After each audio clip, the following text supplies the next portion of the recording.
go! Let's go! Come on! Woo! What is up, YouTube? We are back with another day. We got some dynamic effort lower body today. We're gonna hit some cleans. We're gonna hit some jumps. We got a unilateral lift today, 6 rep maxes, just like yesterday, but 6 rep maxes the next 2 weeks. I have to come up with what I want our unilateral lift to be today because our athletes are 1 week behind me. They did the Bulgarian deadlifts today, and I did those last week. So figuring out a little variation there. I might do the wall deadlifts actually that they did last week because I wasn't able to get those. So that's actually my solution there. I just figured that out. Nice. Way to team up with me there. Then we're going to do some accessories and lots of softball. We will be sprinting outdoors today, so I will not record those, but we will be getting our sprints in. It's supposed to be 70 degrees outside, so pumped for that. I'm just going to go get some sun in. I'll still do my depth drops in here, but typically on warm days like that, I'll just go outside and do all my jumps outside and sprints outside, but we need some content in here, so we'll record it in here. Was BPing yesterday. Swing is just crisp right now, man, crisp. Some of the swings, some of the balls I'm hitting, it's insane. I was talking to Money. It's like, I don't think I hit 3 balls all of last year. Like almost every ball I'm hitting now. It's kind of insane. But it just goes to the, again, I talk about these things just because it blows my mind just how much just committing to something and how much of a master you can be at something when you just commit to it. And just building on yesterday's message a little bit. There's just no way around it. So many people will lie to you. So many people will tell you all these other hacks and all these other ways of doing it. And there is benefits in when people, the ability to market something. Like the ability to market something is get you in the door. And ideally you believe you have a product that you enjoy, you have a product that you feel like the world should use, and then you market to get them to use it because you know it's hard to get somebody to use your product, but at the back end you know that your product is good and you want them using your product because you want to better their lives. That's the ideal situation, right, in the marketing scheme. So there is beauty in marketing in the way of like getting somebody excited about a program, getting somebody excited about something new, but you cannot lie to them. Because the answer is still doing something for a long period of time over and over and over again. And just continually with some of my athletes. And this is why I just try to emphasize this message because we just have high school athletes. All the high school athletes are the worst with this. It's like as soon as you hit a roadblock, you quit the program. As soon as you hit a roadblock, you need a change. As soon as you hit a roadblock, there needs to be a massive overhaul. And it's just not the truth. Like, when you hit a roadblock, what you need to do is just keep going. Just keep going forward. Everybody has roadblocks. You were going to have a roadblock with the program or without the program, with this program, without that program. Like, you're always just going to have those roadblocks. The answer does not change. You just need to keep doing the thing that you want to get good at. And that there's just no way, ifs, ands, or buts around that. If you want to get good at things you suck at, you need to do the things you suck at. You need to continually do them until you don't suck at them anymore. And just pretty fired up about just some of the messages I see. It's like everybody's just looking for some answer that's not there. And I just do not feel comfortable selling them anything other than the absolute truth, which is just keep going, as unsexy as that is. It's the answer. And I've seen the answer live out in my sporting career, my athletic career, my real life career. And this is probably softball, again, as crazy as it is probably the deepest level of this that I have seen come to fruition of just continually doing the same thing over and over and over and over and over and over again until the sacrifices pay off. And not even for the sacrifices to pay off, but just because it's your role to do that thing. So if you're feeling on edge about something, when you feel like there's a roadblock in the way, when you feel like, oh, I need to make a big change, and maybe you do. I'm not saying everybody does. I'm just saying in the workout sense, a lot of times it's not a hack, it's not a different program that's going to save you. It's you just continuing to put the work in and letting time do its fucking magical thing, which is compound on the interest that you put into it. So just keep going, keep working. We're going to crush today. We're going to get it. Let's go. All right. I'm going to just keep ripping these hurdle jumps, basic hurdle jumps. Just trying to soar, man. Just trying to be like a bird. We're flying. Like, oof. These are the squat pants I was talking about. It's pretty fly, pretty swaggy, if I do say so myself. Oh, let's see how high we can go today. See if we got some bunnies today. Let's go. Oh, I had that. What am I doing? What am I doing? Oh, you're joking me. You're joking me, right? Bro, this is not even supposed to be a max height video right now. It's not even supposed to. I mean, this is high for me. But my God, I thought I was gonna clear that easy. I should have cleared that easy. Ooh, easy, come on. So back. All right, we're gonna do some other jumps. We'll come back and finish this setup. Keep cranking a little bit more height here. Let's go. All right, horizontal jump movement problem of the day. I'm gonna put this cone like right here. We'll just see where we're at. We're gonna roll into a single leg broad jump, right? So we gotta get up out of the roll in that single leg broad jump. We're working some deep single leg jump positions out of this. Really nice, challenging, not a super easy one here. I save it for your athletes that know how to jump. The younger kids are probably gonna struggle with that one a little bit. But you can go roll to 2 foot easy. But this roll to 1 foot is pretty spicy. So let's get it here. Oh, we're gonna see what this is like with the mic. We might have to set the mic down. I'm gonna set the mic down early just so I don't break it. All right, mic is here.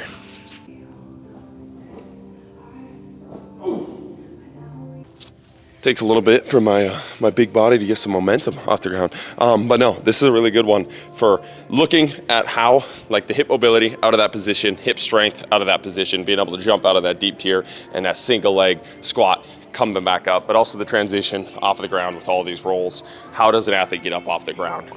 Are they able to get on the ground and off the ground pretty smoothly or not? And then if not, what's the issue there? So that's kind of what we're looking for there, is smooth transition off the ground into that jump.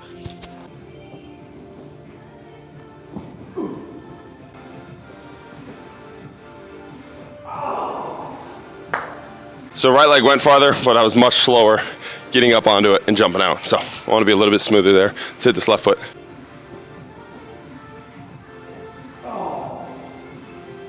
Again, felt decently slow out of that position. My first one with the left foot was my best one. Really like the variation. Again, this is one where, especially if an athlete's pretty beat up and you still want to get some jump volume in, or they're in season and you don't want them to have you still want to give them a challenge, but nothing that's going to make them super sore.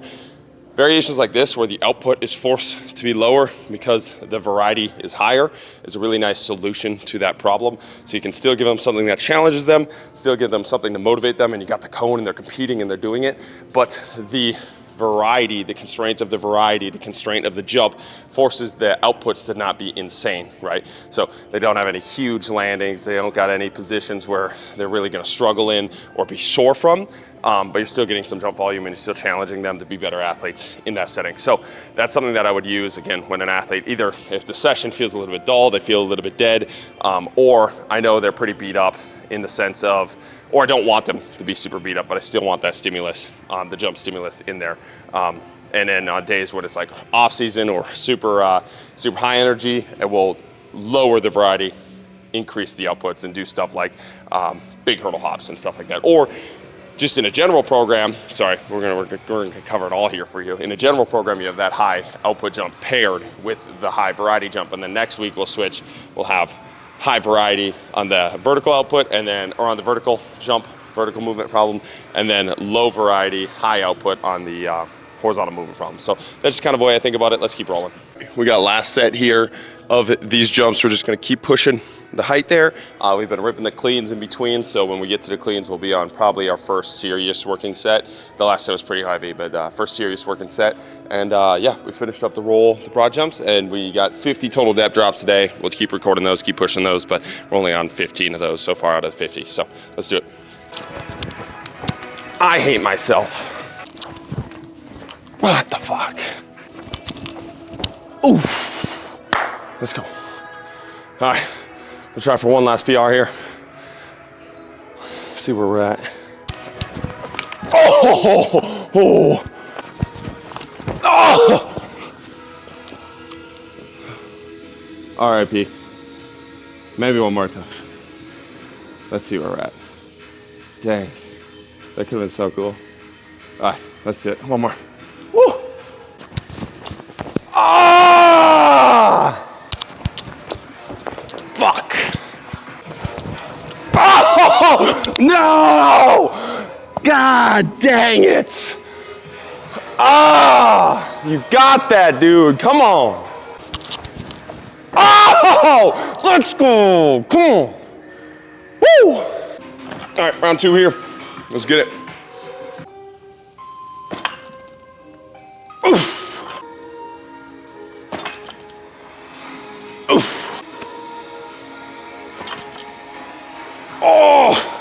That broke the fuck out of my necklace. Ow, that hurt.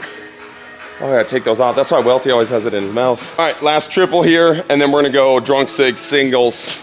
Mostly because I'm just sick of picking up the same weight, disinterested, so we'll hit our reps there. So we'll do last set of triples here, drunk sig singles, send from there. Let's go.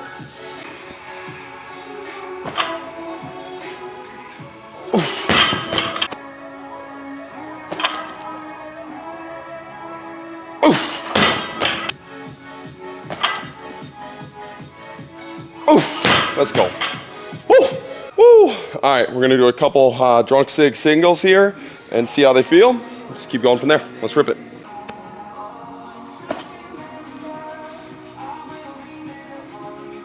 Oh, man, almost lost that one. That was tough. Woo. Let's go, one more. All right, last one here. Let's go. Come on. Make it clean. Get the fuck underneath that bar. Let's go.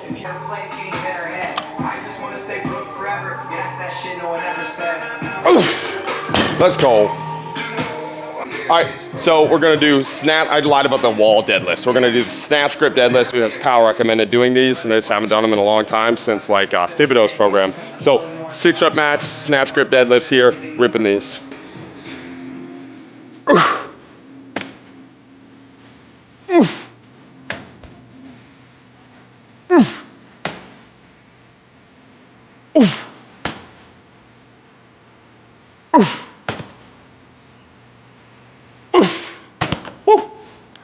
So when I was doing the cleans, I was complaining to myself about my wrist hurting and how it's gonna mess up my swing and just like all these internal dialogues. And I've had them before as an athlete, you know, but like when you have pain, pain's like an instant response, like you wanna get out of it, so you have these like different solutions, and then everybody thinks you're doing something completely wrong when they have a little bit of pain.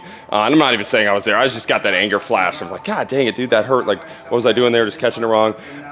And it's just pretty sore it's just beat up from softball, man. Like it just beat up from constant actions. Like I probably took 200, 400 cuts yesterday. It was so many, I was out there forever. Gonna do the same thing again today. And that's kind of the thing that I wanna talk about is, if you're pursuing something worth pursuing, you're not gonna feel great. You're not gonna be in the peak performance all the time. You are not gonna walk around feeling amazing, right? The only way to walk around injury-free and feeling amazing is by doing absolutely fucking nothing. And that's almost all of these injury preventionists coach is, they don't do anything. They don't train hard. They don't approach anything that is worth pursuing. They are not in your shoes. They are 40-year-old dudes that have already had their athletic careers. Some of them haven't even had their athletic careers. They've already had their athletic careers. They've already gone through the journey. They're not training hard anymore. And they're like, well, just do this and you'll feel better. It's like, you're not training anymore. You're not pursuing something worth pursuing. When you pursue something worth pursuing, roadblocks happen, challenges happen. You're not gonna feel great because you're actively pursuing something. It's like these overuse injuries that, like when they talk about like, and it's kind of the same thing in like that PT world where they're talking about all these overuse injuries. Like, why don't you just stop doing the thing? It's like, cause I thoroughly fucking enjoy the thing. I'm not saying with like kids and stuff like that, but like, I know why my elbow hurts. I know it's an overuse injury. I fucking understand that. My goal is not to stop doing the thing that I love. It's just not stop pursuing the thing that I'm absolutely passionate about. And that's the advice I would get. It's like, just chill. So you're not pursuing anything you love. That's why you can say that. This is the thing that I love. This is the thing I'm actively pursuing with all my heart, mind, body, spirit, whatever it is. That's what I feel like is my mission right now. Why would I stop doing that, you know? And obviously if you get to a point, and I'm not talking about like full-on injuries where it's like, man, just push through, or even getting to a point where you're hurting yourself on purpose for things like that. It's just the disconnect between, there is going to be pain, there is going to be injuries, there's going to be things that pop up when you're actually pursuing something worth pursuing. And if these things are not popping up, it's probably a very good sign, not that your training is amazing, but that you're not pursuing anything very hard. The best I ever feel is when I'm not pursuing anything. And I have those time periods in my life. I just enjoying training. I'm playing some spike ball. I'm doing things. I'm not actively like narrowed the fuck in on something. And those are always the times I walk around feeling the best. That doesn't mean that my training program is the best in that moment. It just means that I'm not training fucking hard enough for something. And hard enough in a sense of pursuing it for something that makes you a 1%er of a 1%er. I was still training hard. I can still train hard. I can still do cool things in the gym and feel good and walk around. I'm not saying everybody has to feel like shit. I'm just saying when you get into that injury prevention like thought process, look at why you view it that way. Are you actually injury prevention and injury free when you're pursuing something amazing, when you're pursuing the NFL, when you're pursuing the league, when you're pursuing being professional in something? Or are you saying this 4 steps removed from your athletic endeavors, 4 steps removed from actually being in it and pursuing something. If you are in it and you are injury-free and pain-free and completely, you have nothing popping up, you should tell me something. And but that's what those go-to coaches, and that's what a lot of these older coaches will tell you. It's like, well, it's just your training. That's the reason. It's like, no, motherfucker. I'm pursuing something that I am adamantly passionate about. I'm willing to put my body on the line for that thing in this moment and understand the risk. And when I have pain and when I have an injury from that, that's okay. Then I readjust and just keep going at it and heal myself and keep going forward. And then when I'm not pursuing those things, then I can walk around feeling great. But you don't get best of both worlds, okay? And anybody telling you get best of both worlds is lying to you. They're selling you poison.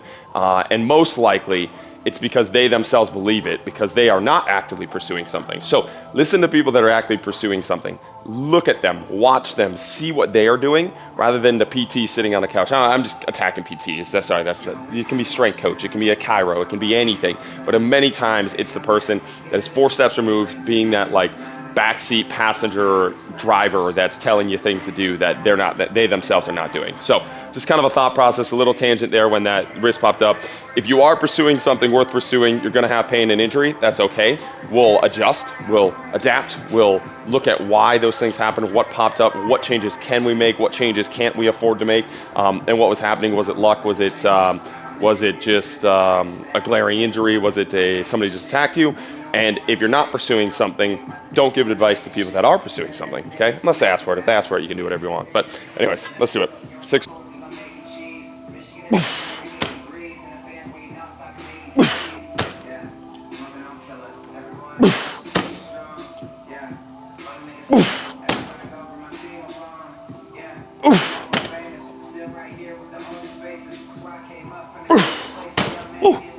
We're going to make this the last set here. Gassing out a little bit, mentally fatigued, and many are a little bit too long.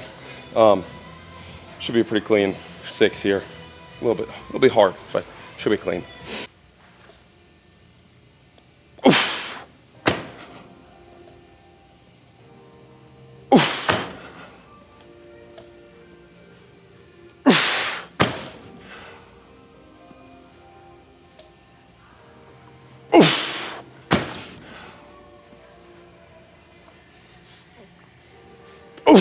Come on.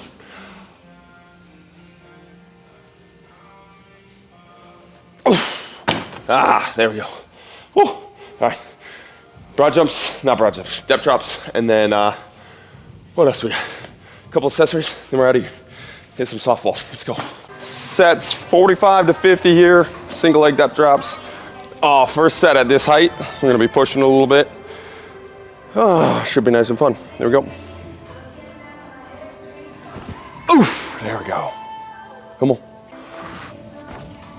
Oh, almost hit a whole pistol there. That would have been cool. Just for you, Welty. Just for you. Welty's mad at me because I didn't sprint with him today because I went to the concert last night and did not optimally recover. So, Welty, I'm sorry, and you deserve to be mad at me because it is 70 degrees outside and we should be sprinting. All right, here we go. Oh, there we go. That was a good one. All right, gotta stick this right foot now.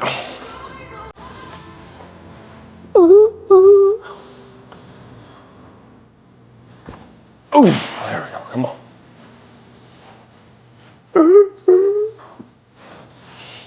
All right, a couple more. We're all done.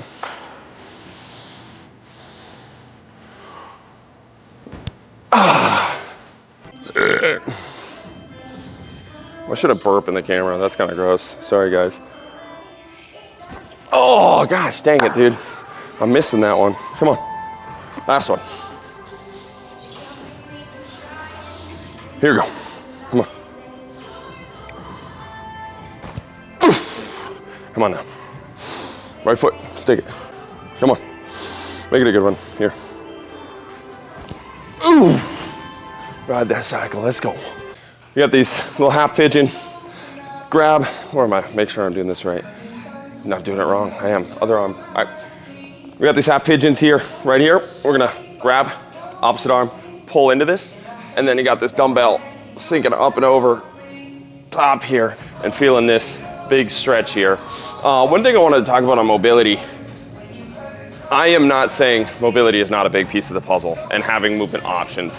is not a big piece of the puzzle, but it's not your only piece. And when you are struggling with something, either whether it's pain, performance, speed, jumping, like almost every time somebody comes back to the conclusion that it's my mobility, it's my ankle mobility, it's my hip mobility, like whatever it is. And again, I am not against mobility training. I do mobility training all the time with all of my athletes, and I'm a huge proponent for movement options. But so many times it's just the number one solution of, well, if I was just more mobile, if I could just get my hips more mobile, if I just got my ankles more mobile, I would be able to do whatever task I wanted to do. And I really think that's a copium thing. I think it's because people think mobility is easy. People think stretching feels good, and it does feel good. So stretching feels good. They have it associated with good things.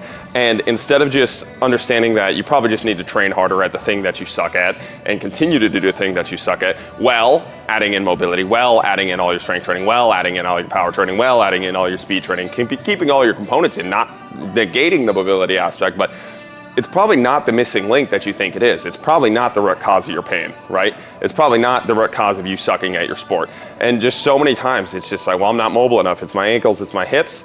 It's like, no, you just suck at the thing, at the task that you want to get better at, and you need to perform said task over and over again while working on all these other aspects concurrently. And again, I just don't like, and again, this question comes a lot from my insider, so I'm kind of ripping on my own crowd, might lose some money here, but I just don't believe in lying to people about that. I think mobility is a big aspect of everything, just like strength is, just like speed is, just like power is, just like jumping is, but it is not your answer. It is not the one singular solution to everything.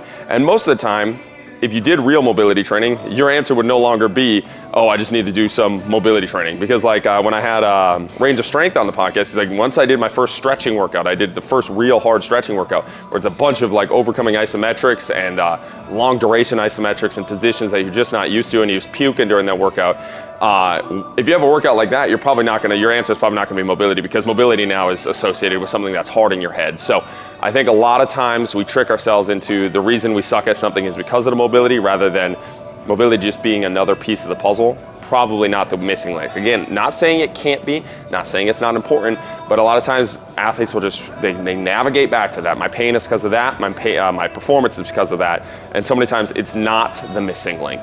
It's a part of the missing link, but there's a lot going on there. A lot of times you just truly just have to reinvent yourself as an athlete, and you have to go way deeper than what the singular solution is. And many times when you're looking for the singular solution, it's because it's the easiest solution. It's just like, oh, I'm just gonna sit here and do a little couch stretch, and then it'll fix all my issues. If I just get mobile hips, my back pain will go away. It's like, well, you probably haven't moved your spine in like 10 years. So maybe let's start with moving the thing that you want to move well, right? You know, like simple things like that. So same with offensive linemen. You hear it a lot with offensive linemen. Well, if I could bend my knees a little bit better and stay a little bit lower. It's like, well, you probably only practice being an offensive lineman in season, and that's probably why you suck at being an offensive lineman, right? All these other guys are just addicted to being an offensive lineman, and they practice the stuff over and over and over again, and they get amazing at it.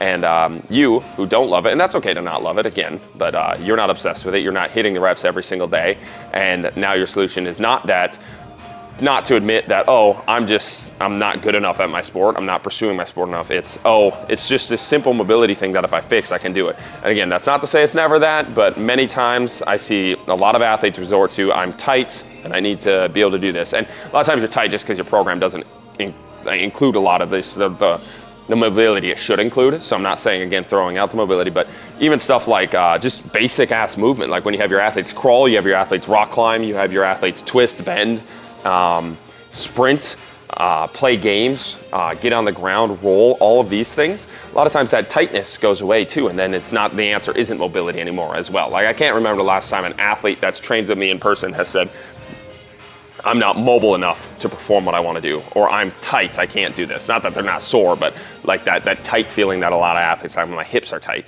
A lot of times those excuses go away once you just have a program that includes it all. So don't trick yourself into thinking that the answer is this one singular thing. Many times the answer is you just suck at the task you're trying to perform, and you need to continue to rep that out while keeping everything else in. Don't get lost in your own sauce, okay? There's a whole rant, I didn't even get any reps done, but the whole exercise is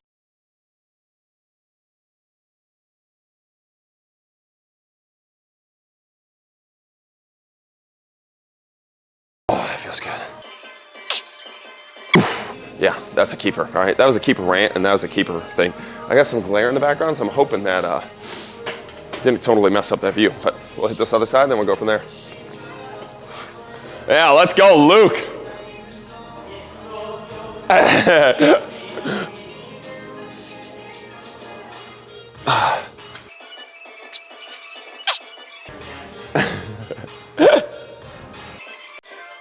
Ooh, yeah. All right, those are a keeper. Let's go. All right, then we got this Nordic Death Gauntlet here. Second set of these. So we got 8 with the 10 pounder, 6 with the 5 pounder. Then we're gonna drop the 5 pounder and go to body weight, AMRAP the body weight till hamstrings are peeling off the bone, right? So nice and fun here. Let's go.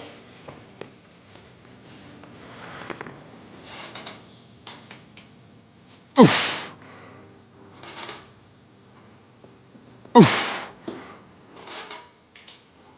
Ooh. Oh.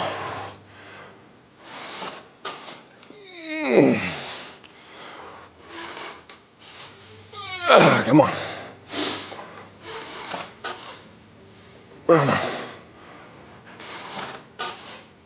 Oh, all right. Drop that one. Ooh, these 6 are gonna be spicy. Here we go. 8, 6, 4. Come on. Oof. Oof. Ooh, come on. Oh, come on.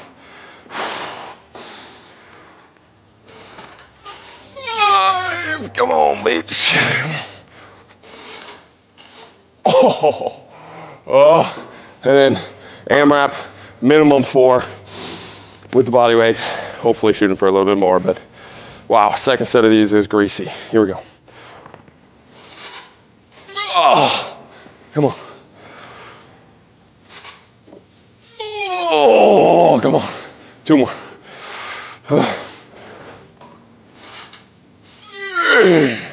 Come on. Oh, come on, we got more. Come on. Oh my God. 2 more, come on. Last one. Oh God, okay. We're done with those. Those suck. Holy shit. God dang it, dude. My hamstrings better grow. My quads, just keep pumping up. My hamstrings stay the same size. Come on. Last mobility thing of the day. We got horse stance. So we go boom, boom, boom, boom, boom, boom. Here, and we're sitting in this position nice and long for 2 minutes. One of the things I wanted to add to that mobility rant there is if you really think it's your mobility, go fucking fix your mobility and then come back and see if it fixed your problem. And maybe it did. That's perfect. That's amazing. That's exactly what we wanted to do. That's a perfect science experiment. Not saying it won't happen, not saying you're against it. But so many athletes complain about their mobility, then do nothing to fix their mobility except say it's their mobility, and then keep that as their excuse for why they suck at their sport, right? Instead of just admitting they suck at their sport, instead of just going to go fix the thing, they just sit in this like excuse tundrum of it's just my mobility, and they never go fix it. So if you're against what I was saying, that it's probably not always the mobility, go fix your mobility and then prove me wrong or right. Either way, I'm happy for you because either way it's a data point and you're actually doing something rather than just sitting there talking about it, right? So that's just kind of a little rant. We got 2 minutes here. Oh, yeah. All right, jump ropes, then we're out of here. All right, we're just finishing up. Simple as can be. Jumping rope, baby. Working the ankles, jumping right here. Pogoing, baby. It's a good little fun thing. A lot of times, it doesn't have to be super complex to get what you want to get done, right? Keep it simple. Hop a little bit. Feel better after. All my athletes have been noted that they feel better, more energized after bouncing. I agree with that. I feel better too. Gets the ankles rolling, gets that lymph node system moving. If you're sick, I recommend bouncing all the time. Hop in here, flushes the system a little bit. We're just hitting here. Oh, all right, that's a day. Money. All right, I'm just gonna end it here, man. Nothing else to say. It's beautiful outside. You can see the sun behind me. We got Luke with his tarp off somewhere in here, spreading some turf. It's a good day. I'm gonna go get outside in the sun. Appreciate you guys watching. Appreciate you guys dealing with my rants. Hopefully there's something there you guys get a lot out of. And appreciate the comments, the supports, the follows. Thank you guys for allowing me to do what I do. Let's go, keep chopping wood.